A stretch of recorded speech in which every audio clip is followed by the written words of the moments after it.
हमें समझ में आ जाती हैं। हर स्टेट में उन्होंने अपना ऐसा पिलर बनाया और ऐसी अपनी व्यक्तित्व को दिखाया कि भाई अगर हम चाहें तो वो कारवा कर सकते, वो काम कर सकते हैं।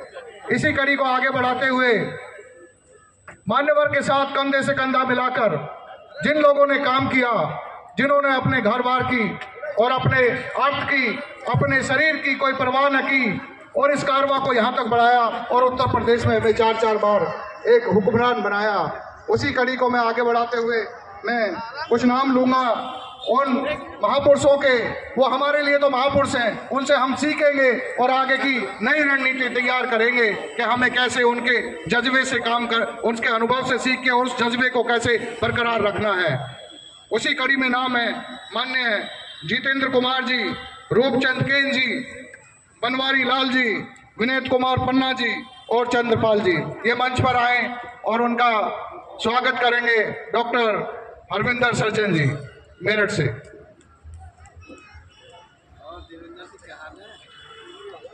सॉरी, रूपचंद सेठ जी। लो जी, आप कर लूंगा मैं बिल्कुल। बाबू जय भीम। जय भीम। फोटो मैं तो अच्छा खासा फोटोग्राफर और होगा, अच्छा समाज सेवा का बना मैं।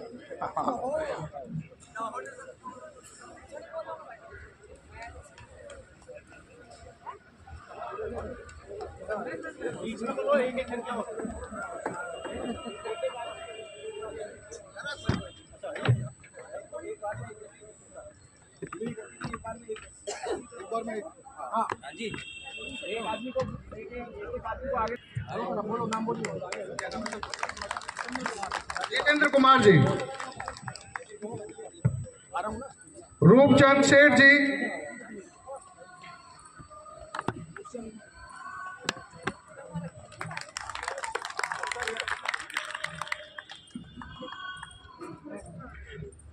बनवारी लाल जी,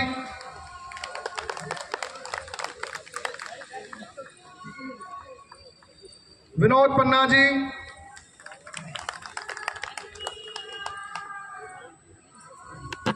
चंद्रपाल जी,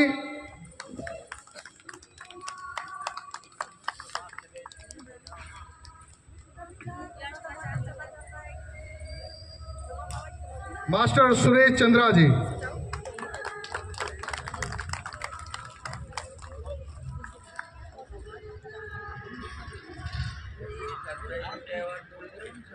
कि जब तक हम उस कारवा को वहां तक दोबारा नहीं पहुंचा देंगे, हम ना तो बच्चे पैदा करेंगे, ना हम अपने घर जाएंगे, ना हम किसी रिलेटिव के घर जाएंगे। हमारा जो पूरा समाज है वही हमारा घर है। उस कड़ी में आगे करते हुए मैं डॉक्टर पुष्पेंद्र जी जो मध्य प्रदेश की भूमि से यहाँ आए हुए हैं, डॉक्टर पुष्पेंद्र जी को आग्रह करूंगा कि वो आए और अपने मुखारबिंद से हमें अनुग्रहित करें। जन्मे सभी संतों गुरुओं को मैं नमन करता हूँ। यहाँ पर आए हुए सभी बुद्धिजीवी एवं समाज के चिंतकों, मान्यवर काशीराम साहब के चरण में नमन करते हुए आज मंच पर बैठे भिक्षु संघ और सम्मुख बैठे नौजवान साथियों, महिलाओं, सबको मेरा जय भीम नमो बुद्धाय। हाँ जी, अभी सभी साथियों ने अपनी अपनी बात कही, त्याग, समर्पण, बलिदान की बात भी कही, लेकिन एक सबसे बड़ा जो रोग जो समाज के अंदर है वो मंच में माइक, माला, मनी, इसके कोई त्यागना नहीं चाहता। दूसरा, तमाम मंचों पे चले जाइए, सब जगह अच्छी अच्छी तकरीरें होती हैं, लेकिन अगर मैं अपनी गाड़ी में पेट्रोल या डीजल डलवा करके और दिल्ली की तरफ को चलने लगूं और सोचूं कि मुजफ्फरनगर आ जाए, तो क्या मुजफ्फरनगर आ जाएगा? तमाम लोगों से पूछो कि मैं मूवमेंट में काम करता हूं, मैं मिशन में काम करता हूं, तो अगर गाड़ी की एनर्जी गलत दिशा में होगी तो उसके परिणाम कैसे होंगे? अच्छे होंगे क्या बुरे होंगे? तो अगर समाज की एनर्जी सही दिशा में नहीं लगेगी तो परिणाम भी सही नहीं होंगे। चुनाव आता है, चुनाव के समय हम क्या सोचते हैं? हम सोचते हैं कि सरकार बदल दे, यही सब सोचते हैं कि सरकार बदल दे। लेकिन महापुरुषों की लड़ाई क्या थी, इस पे कभी ध्यान जाता है? मुझे लगता नहीं जाता कि सभी लोग चुनाव में सरकार बदलने पे काम करते हैं, और जबकि लड़ाई हमारी शासक वर्ग को बदलने में होनी चाहिए। अगर शासक वर्ग बदलोगे तो आपकी अपनी समस्या का समाधान होगा। लेकिन ताकत कहां लगती है? सरकार बदलने में। कि अगर बीजेपी अच्छा नहीं है इस बार, जैसे हम सोचते हैं, कहते हैं कि बीजेपी ने सारे काम खराब करे, तो कुछ लोग सोचते हैं, चाहे वो मुस्लिम समाज से हो, चाहे वो दलित समाज से हो, तो कुछ लोग जैसे मुझसे मिलते हैं, मौलवी मौलाना मिलते हैं, तो कहते हैं इस बार कांग्रेस को देखेंगे। अरे भाई 66-67 साल कांग्रेस ही तो देखी थी, तो इस बार देख करके क्या कर लोगे? तो काम किस पे करना चाहिए? शासक वर्ग को बदलने में करना चाहिए। सरकार बदलने की जरूरत नहीं है, शासक वर्ग बदलना चाहिए। अगर तुम्हारा शासक तुम्हारे वर्ग से होगा तो तुम्हारी समस्या का समाधान होगा। इसलिए कहता हूं कि आपकी सबसे पहली समस्या क्या है? आपकी सबसे पहली समस्या है शत्रु। अगर शत्रु है तो उसका षड्यंत्र है, और षड्यंत्र है तो समस्या है, लेकिन समाधान की बात कोई नहीं करता। अगर शत्रु है भारत के अंदर तुम्हारा, तो उसका षड्यंत्र भी है, और षड्यंत्र भी है तो तुम्हारे लिए समस्या भी है। आपने देखा होगा भारत के अंदर गोदान आंदोलन चला था। विनोबा भावे कोई पढ़ा लिखा आदमी नहीं था, लेकिन इसी कांग्रेस की सरकार ने समर्थन देकर के गोदान आंदोलन भारत के अंदर चलाया था। वो क्यों चलाया था? क्योंकि एक आवाज उठी थी कि सरकार बदली है तो भूमि का राष्ट्रीयकरण होना चाहिए, और अगर भूमि का राष्ट्रीयकरण होगा तो सबके हिस्से में जमीन बटेगी, और अगर जमीन बटेगी तो जो दलित एट्रोसिटी होती है वो कम होगी। लेकिन गोदान आंदोलन चला करके दुश्मन ने क्या किया कि 44 लाख एकड़ जमीन जो है वो दान में ले ली, लेकिन बाकी कितनी? 11 लाख। तो बाकी की जमीन कहां गई? वो जमीन वापस उन्हीं सामंतवादियों की जिनके गुलामी आज भी, जिनके गुलाम हम आज भी हैं, वो उन्हीं के पास चली गई। तो शत्रु का षड्यंत्र वो देखो, और शत्रु का दूसरा षड्यंत्र ये देखो कि जब मंडल कमीशन अपने जोर पर था तो कमंडल तुम्हारे सामने लाया गया, तो कमंडल तुम्हारे सामने रखा गया। जब मंडल अपने जोरों पर था तो मंडल जिनको पता नहीं था वही लोग आत्मदाह कर रहे थे, जिनके लिए मंडल कमीशन आ रहा था। तो शत्रु का दूसरा षड्यंत्र देखो।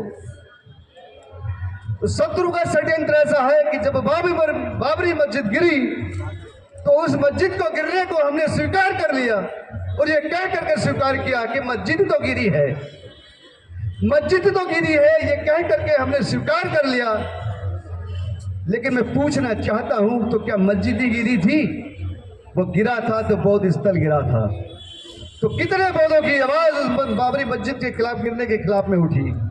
तुम ये इसलिए खुश हो गए कि मेरा थोड़ी गिरा, गिरा तो मुसलमानों का गिरा, हमारा थोड़ी गिरा। जबकि गिरा किसका था? किसका गिरा था? सुप्रीम कोर्ट का आदेश है, जो सुप्रीम कोर्ट का 2019 का आदेश है, उसमें साफ लिखा है कि मंदिर तोड़ करके मस्जिद नहीं बनाई गई, ऐसे अवशेष नहीं मिलते। इसके उपरांत भी जो बुद्ध के अनुयायी हैं और अम्बेडकरवादी हैं, क्या उन्होंने इस बात का विरोध किया कि ये मस्जिद नहीं गिरी, ये हमारा अपना गिरा?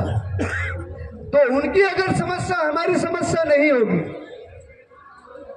तो फिर आपके आंदोलन संकीर्ण हो जाएंगे, जैसे आज हो गए हैं। अगर आदिवासियों की समस्या आपकी समस्या नहीं होगी तो आपके आंदोलन संकीर्ण हो जाएंगे। अगर पिछड़ों की समस्या आपकी समस्या नहीं होगी, उस पर आप चर्चा नहीं करेंगे, तो आपके आंदोलन संकीर्ण हो जाएंगे। और यही बहुजन राजनीति का हाल वर्तमान दौर में हुआ है कि उसकी राजनीति संकीर्ण हो गई है, क्योंकि पिछड़ी जातियों की समस्या आपकी समस्या नहीं रह गई। गटर में गिरने वाला व्यक्ति वाल्मीकि समुदाय से, वो समस्या आपकी समस्या नहीं है। अभी राज्यसभा में बताया कि 443 लोग सेप्टिक सीवर में मर गए हैं, लेकिन वो समस्या वो हमारे एजेंडे में नहीं है। जब भी हमारे मंच लगते हैं तो हमारे मंचों के एजेंडों में ये एजेंडे नहीं होते हैं कि कितने लोग वाल्मीकि समुदाय से सेप्टिक सीवर में मारे जाते हैं। वो हमारी समस्या नहीं, उसका हम जिक्र यहाँ नहीं करते। क्यों? क्योंकि आप एक ही संकीर्ण आंदोलन को चलाना चाहते हैं, इसका दायरा बड़ा करना होगा। मुसलमानों की भी समस्या हमारी है। क्यों? क्योंकि 10 से 12 करोड़ जो दलित हैं उन्होंने भी मुस्लिम धर्म जो ग्रहण किया, वो भी तो हमारे भाई हैं।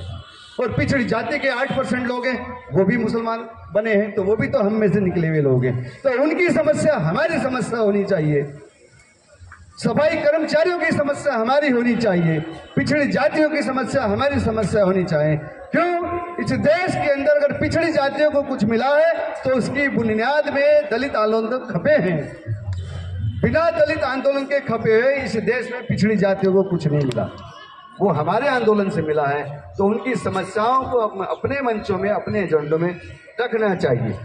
अब समस्या है तो समाधान भी है, क्योंकि हमने 2016, 17, 18 में 650 गांव में बहुजन चौपाल चलाई थी, और उसका फायदा यह हुआ गांव-गांव जाकर के कि प्रत्येक विधानसभाओं में हम कुछ वोट ऐसे अर्जित करने में जो है सफल हुए कि हम जिसे चाहें उसे डलवाने, कन्वर्जन करने की ताकत पैदा की। अब एजेंडा हमारा, वो भी भाई ने कहा कि रीजन एक, मिशन एक है, विजन एक है, रीजन एक है, शत्रु भी एक ही है। तो शत्रु की पहचान भी जरूरी है। अगर शत्रु की पहचान कर लोगे तो लड़ाई खुद पे खुद समझ में आ जाएगी कि लड़ाई है क्या। अब एजेंडा क्या है? अभी 2024 में बात कर रहे थे, बंदे जी बात कर रहे थे, तो 2024 का इतने लोग यहाँ आए हैं, आपका क्या एजेंडा है? आपका एजेंडा साफ होना चाहिए। जो हिंदुत्व के साथ है, जो हिंदू राष्ट्र के साथ है, हम उसको वोट कदापि नहीं करेंगे, चाहे मेरी ही जाति का क्यों व्यक्ति चुनाव लड़ने ना आ जाए। मैं उसे वोट नहीं करूंगा अगर वो हिंदू राष्ट्र के साथ खड़ा है, हिंदुत्व के साथ खड़ा है। अगर वो हमारी विचारधारा पे नहीं चलता है, आप आज ये भी नहीं कह सकते कि आपके सांसद नहीं है, आपके विधायक नहीं है, आपके 131 सांसद आज भी पार्लियामेंट के अंदर बैठे हुए हैं। आप इससे भी नहीं बच सकते कि हमारा कोई नुमाइंदगी करने वाला व्यक्ति इस देश के अंदर नहीं है। तो क्या 131 सांसद जो चुन करके गए हैं आपकी बात रखते हैं या नहीं रखते हैं? अगर नहीं रखते हैं तो दोबारा चुन करके वो जाने नहीं चाहिए किसी भी सूरत में। आपका एजेंडा ये होना चाहिए या नहीं होना चाहिए? अगर हमारी बात विधानसभा में हमारे वर्ग से जीत करके गए हुए लोग विधानसभा और संसद में नहीं रखते हैं तो दोबारा जीत करके नहीं जाने चाहिए, चाहे वो मेरी जाति का है या नहीं। जाति की जागृति ही तुम्हारा सबसे विनाश का कारण बनेगी, बाबा साहब साफ के करके गए हैं। लेकिन होता क्या है? द ग्रेट चमार, the great Jatav, the great Valmiki, जाति की जागृति ब्राह्मणवाद को मजबूत करती है। वो सब काम करते हैं। फेसबुक पे चले जाइए आप, तो ये कैडराइज जो नौजवान हैं इनको कैडराइज भी करना पड़ेगा कि जाति की जागृति आपको कमजोर करती है और वर्ग की चेतना, वर्ग की जागृति आपको मजबूत करती है। इसलिए वर्ग की चेतना, वर्ग की जागृति पैदा करो ताकि आपके वर्ग का शासक बने। तो जाति की जागृति, जाति की चेतना करने वालों को, लोगों को समझाओ, और ना समझे तो बहिष्कार करो। बाबा साहब साफ शब्दों में कह के गए। मैं पुनः आपसे यही कहना चाहता हूं कि राजनीतिक जो भी आपका एजेंडा हो वो हो जो आपके विचारों को, बाबा साहब के विचारों को, फूले पेरियार डॉक्टर अम्बेडकर के विचारों को आगे बढ़ाए। हम राजनीतिक और सामाजिक दृष्टिकोण से उन्हीं लोगों को सपोर्ट करेंगे, चाहे किसी भी पार्टी से क्यों ना आ जाए, हम नहीं करेंगे। इसी के साथ मेरी वाणी में कोई त्रुटि हो गई हो, इसी के साथ जय भीम नमोदय।